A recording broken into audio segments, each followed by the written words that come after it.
back to More Up North. Our panel tonight, well, it was a little bit crazy because, you know, everyone's just coming back from Juneau from the 90-day session. And I actually found the only two lawmakers that are still willing to be in the same room with each other.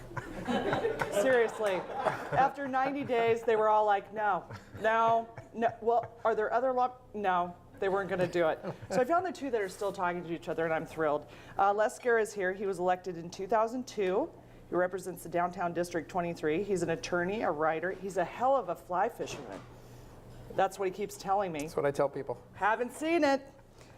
Anyway, but where he really, I think, has a claim to fame was his YouTube debut that was so fantastic, where he took down Meg Stapleton. Yeah, and you really, you know, came out with that. Yeah, remember there was a girl named Meg. She used to live here. Yeah. Anyway, she's making about 10 grand a month right now on retainer for lying.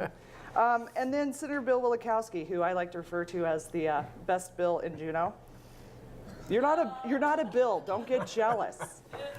He was elected in 2006. He represents the East Side, District J. He's co-chair on Senate Resources Committee, Joint Armed Services Committee, he's vice chair on Senate Judiciary Committee, and is an attorney in his spare time, and a dad and a husband and all kinds of good things. And I fly fish with Les, actually. I've actually seen him. You have? I saw him, he left his fishing pole one time. We were in the Kweejack River, out there they want to build a pebble mine, and a fish took it. A fish bit onto he left his line in the water, and his whole reel, brand new reel, went out and rod went out into the Yeah, then they all said, "Let's jump," is what they said. Did you get it? Yeah, it's a fishing rod. Well, yeah, you have to. Right. I mean, that's just wasteful. Right. And it's cruel. You don't want to fish, you know, swimming around hooked up. Yeah. No, exactly. Jump. We don't know how deep it is. Jump is what they said. Yeah. How deep was it? It was not that deep. I survived. But you got it back. Got the fish back. Got All the right. pole back. Well, we need to have more up north out on the Kweejack anyway this summer. It's a good I idea. think it's time, because then we could talk about Pebble Mine, we could talk about fish, how much we love the fish, how much we don't like the mine. It'll be great. So welcome back. So have you guys just basically been sleeping since you got home? Till 11 today. Yeah. Really? Yeah, it was good. You actually have a job, though, right? Some of us have to work. But I've been sleeping a lot, too. It's exhausting. I'm tired. I know. I was seeing you guys up until all hours. So lots of bills made it through. Some of them we weren't real excited about. Some of them I wish would have gotten through that didn't. But what has sort of eclipsed all of the action that was happening in the last 3 days of the session is the governor coming out and saying that he, and certainly the Attorney General, Dan Sullivan, the other white Dan Sullivan, has decided that they're going to sue the federal government over health care. Can we really afford to do that right now? I mean, I know you guys put away, what, $2 billion in savings? Well, if they found an attorney who's going to do it for $5,000, it's not a bad deal. You know, $5,000 to lose a case, that's not a bad deal. No, that'd be worth it. Yeah. What did you think when you heard it? It wasn't really a surprise, was it? No, I think we all sort of expected it. But look, there's no merit to this case. This case will be thrown out. I have no doubt about that. It's clearly constitutional to do this, we'll see where it goes. And no expectation of timing on this. Jeff Feldman was saying it's not going to be done before the election. Well, you got to put aside the whole idea that they filed the suit because there was merit in it. They filed the suit because there's votes in it, right? I mean, roughly 60% of the public right now is not on the side of the bill Congress passed, and you're running in a Republican primary, so you file a lawsuit, right? But I don't think they really have any view about what's going to happen at the end. There's a little bit of irony here. Governor Parnell endorsed Mitt Romney in the 2008 election. Mitt Romney's one claim to fame was to do exactly what Governor Parnell is suing over right now. He imposed an insurance mandate on people, requiring them to buy health insurance. And so, it's hard to jibe the governor's opposition to something that was the hallmark of the guy he supported in the 2008 presidential election. And if you go back to 1993, this has been a Republican plan for a long time, the whole idea that you make people buy insurance. In 1993, Senator Ted Stevens, the Republican Party down in Washington, D.C., their proposal was to require people to buy health insurance. That was their response to what they called Hillary Care back then.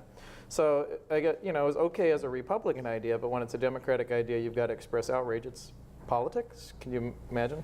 It is. Do you have the same sort of take on it, that it's a more of a political decision than a policy one? Well, if you look at the law, I mean, clearly, I think if you ask most lawyers, I think probably virtually any lawyer that deals in constitutional law on a regular basis will tell you this case has no or virtually no merit.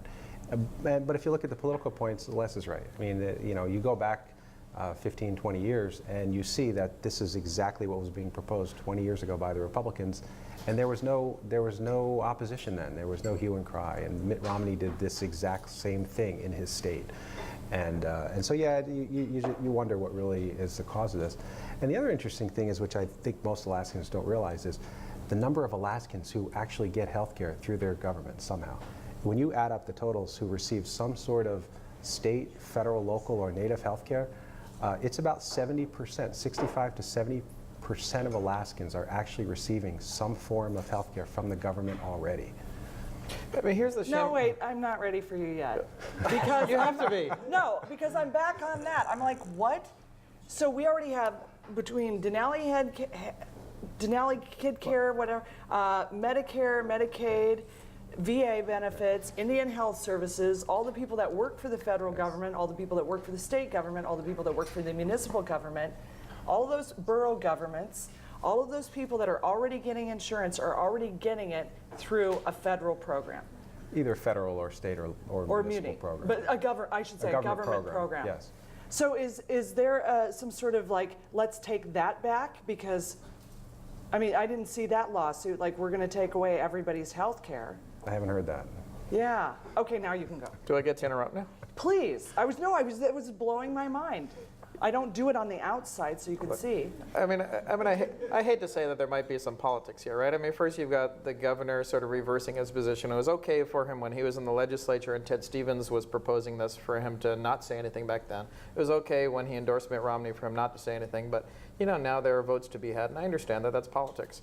But here's the other thing. For the Republicans to express outrage, for 15 years when they ran Congress, they thought it was okay for an insurance company to deny you health insurance coverage because you had a medical condition. The pre-existing condition thing, they never lifted a finger to do anything about it, right? It's okay in their view for you to take health coverage away from somebody who has cancer because there's $1 million limit on a lot of the policies. They yank it the moment you get cancer and you hit the $1 million limit. They always thought that was okay, but all of a sudden, when the Democrats have a health care plan, they're like, oh, we have better ideas. Well, where were they when you were in power? Did you ever have better ideas, or do you have like ideas on how to slow everything down? I mean, is your only role in life to stand in the way of things, or do you actually have ideas? They never had ideas when they were in power. And I think they have to come to grips with the fact that they sort of caved into the insurance industry for 15 years. If they did something, Congress wouldn't have had to do something this year. Well, and a lot of people died because of inaction. And I just heard today that there was a company who had this algorithm or some sort of computer system that they were taking people, all the information in. And this computer system would kick people out at a certain point. And the certain point that they found that was really consistent was if you were diagnosed with breast cancer. So, He can interrupt. I like him better, Les. Better looking, taller. One of the very first cases I ever had as an attorney, back in 1993 or so, was for it was representing a woman and a man. They were a husband and wife. The husband got Lou Gehrig's disease, and he couldn't move. He was in his bed, and all he could do was blink to communicate. And so they applied. They wanted to bring him home. He was in the hospital. They wanted to just bring him home, let him die peacefully at home. And they got agreement from the insurance company to do that. They brought him home. And then the insurance company had a reverse this decision without any reasoning whatsoever.